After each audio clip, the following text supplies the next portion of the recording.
दोस्तों नमस्कार। भारतीय अर्थव्यवस्था का डंका जिस तरह से पूरी दुनिया में बज रहा है उसे देखकर पूरी दुनिया की नींद उड़ी हुई है। नींद उनकी भी उड़ी हुई है जो भारत को अपने बराबर या अपने से आगे नहीं देखना चाहते, लेकिन भारत की इकोनॉमी की रफ्तार ने इस मंदी में भी तूफान ला दिया है। जहां पूरा विश्व मंदी, महंगाई, बेरोजगारी की मार से परेशान है, वहीं भारत की जीडीपी लगातार तेजी से वृद्धि कर रही है। भारत की इसी रफ्तार को देखकर हमारे दुश्मन देशों की नींद उड़ी हुई है। सरकार के लिए जुलाई 2023 का महीना भी शानदार रहा। जीएसटी कलेक्शन के मामले को देखें तो देश का जीएसटी कलेक्शन अपने ही रिकॉर्ड ध्वस्त करते जा रहा है और अब जुलाई महीने के आंकड़े भी सरकार की तरफ से जारी कर दिए गए हैं, जिसमें देश का जीएसटी कलेक्शन पहले के मुकाबले बढ़कर 1.65 लाख करोड़ रुपए रहा। यानी ये आंकड़ा पिछले साल इस समान अवधि से 11% ज्यादा रहा है। वहीं देश में माल और सेवा कर यानी जीएसटी लागू होने के बाद से ये 5वीं बार है जब यह आंकड़ा 1.60 लाख करोड़ से ऊपर रहा है। भारतीय वित्त मंत्रालय ने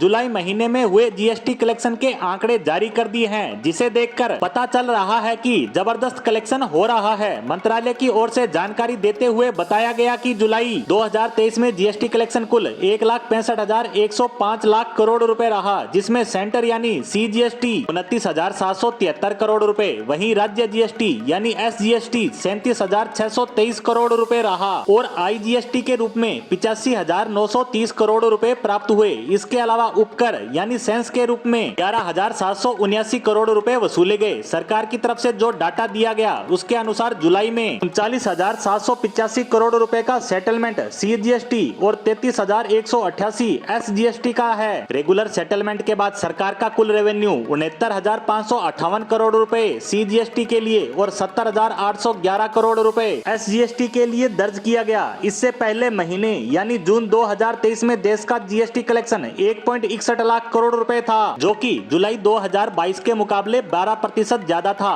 वहीं मई महीने की बात करें तो देश का कर संग्रह 1.57 लाख करोड़ रुपए था। जीएसटी के शुरुआत से ही यह विपक्ष के निशाने पर रहा है, लेकिन इन सब के बावजूद सरकार की कमाई लगातार बढ़ती ही जा रही है। जीएसटी की शुरुआत से अब तक हुए कलेक्शन की बात करें तो 2017-18 में 7.2 लाख करोड़ रुपए, 2018-19 में ये बढ़कर 11.80 लाख करोड़ रुपए जा पहुंचा, जो पहले साल के मुकाबले काफी ज्यादा था। वहीं 2019-20 में 12.20 लाख करोड़ रुपए, 2020-21 में यह 11.40 लाख करोड़ रुपए रहा। इस बार इसमें इजाफा नहीं हुआ बल्कि कमी देखी गई, क्योंकि तब कोरोना की पहली लहर का असर दिखना शुरू हो चुका था और पूरे विश्व में लॉकडाउन लगाना पड़ा और तब देश का जीएसटी कलेक्शन पिछले साल के मुकाबले घट गया। वहीं 2021-22 में ये फिर से रफ्तार पकड़ने लगा और यह 14.80 लाख करोड़ रुपए पर जा पहुंचा। इसी तरह 2022-23 में 18 लाख करोड़ रुपए का कलेक्शन हुआ। आपको बता दें कि पुरानी कर व्यवस्थाओं की जगह पहली बार जुलाई 2017 में देश में जीएसटी लागू किया गया था। इसे आजादी के बाद आज तक का सबसे बड़ा टैक्स सुधार माना गया।